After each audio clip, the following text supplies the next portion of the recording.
My story, in brief, helicopter pilot travelling overseas, came back early to see my dad for Christmas.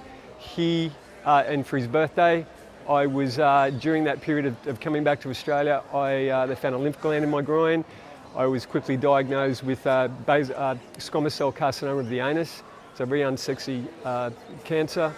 And then told that 75% of people are cured with radiation and chemotherapy. Went down that road. When I came out of that after a scan in August, I was actually told that I had metastasized stage 4 and that I had less than 12 months to live. You know, following all different protocols, I was getting chemo and immunotherapies, and I did all sorts of nutraceutical immunotherapy programs. I did everything I could get my hands on. I'm reading every book.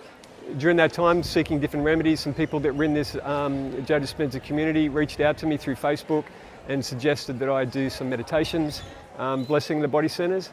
And then that was mid-December. Anyway, I started to do that. Didn't really understand completely what was going on with the body centers and the symbols and stuff. I ended up getting Joe's course then, the online course. Day after day, I was doing the meditations, and they were the only real treatment that was actually having a palpable experience. Every other treatment that I was having with my cancer was making me supremely unwell and sick.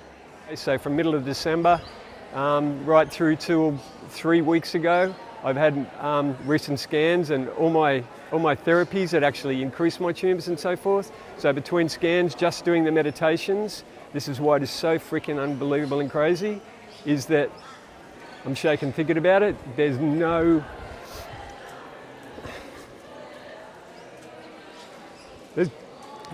cancer in my body. So they can't find a skerrick. There's no tumours in my liver. I had multiple tumours, you know, lung, kidneys and lymph system. Yeah, they were rife. So yeah, it's absolutely freaked everybody out. I mean, they're writing peer review papers on me because it's such a rare cancer. No one comes back from this particular disease, and that's why I'm here now. That's why I'm here doing this week. I've been banging on doors trying to get in to see this guy to basically expand what I've done and to really increase my opportunity of living a long life. And it's really been a massive leap of faith to not just experience what I have and to do the meditations and think that they would be better than a professor, but now really knowing that, you know what I mean? Kind of faking it till I'm making it and just going for it, and then and actually having those results has just been absolutely insane. The doctors are freaked out. Like, they don't know what to. I got the scan. I pressed the call up. He said, and Dr. Death, I call him, and he's just said, "Hey, I don't know what to say to you, but we can't find any cancer in you." And I didn't know what that meant. I didn't know. You know, I'm asking him, what does that mean? He goes, I just don't know. We haven't seen this before. Everyone's kind of freaking out. I went and saw them, and he's going, I'm going to write a paper on you. And all the professors are getting together, chatting about it. And he knows nothing about this work. Like, I've tried to say stuff about it, and they kind of go, oh, it's quackery, or that's kind of over there. So it's been very, it's been very disheartening for them not to be evolving with this kind of technology and science. Is actually criminal in a way, because I walk past a lot of people getting treated, and a lot of people are older and they don't really maybe not look out of the box, and they're of a generation that really trust and refer their responsibility to these people, and they're letting them down big time. And for me to notice that early, that I couldn't trust him, and to take the responsibility for myself and to get the teachings of a guy who knows how the mind and body integrate and how we can be greater, healthier beings.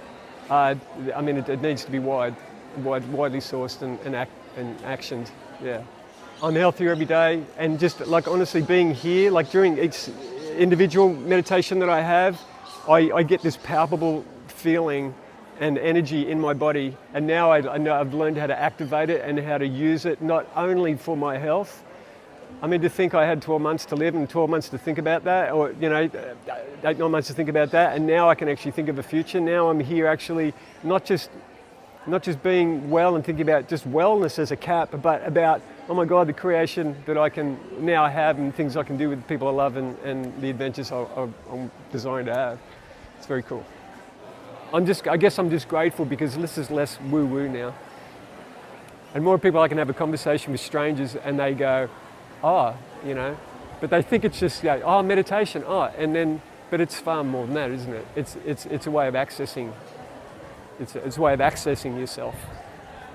I didn't, you know, meditation was kind of like, oh, just quieten your mind, but it's not quietening your mind at all. It's actually invigorating your body and grabbing those energies and moving them and creating with them, you know, that, and I would never have thought that or known that.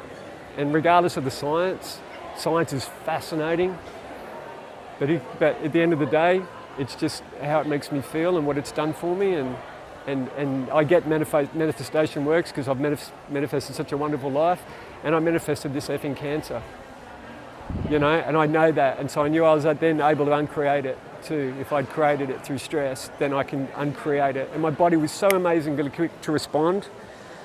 Talk about, you know, you're a genius and all that. I get what he means, like how amazing we all are. Yeah, that's cool, man.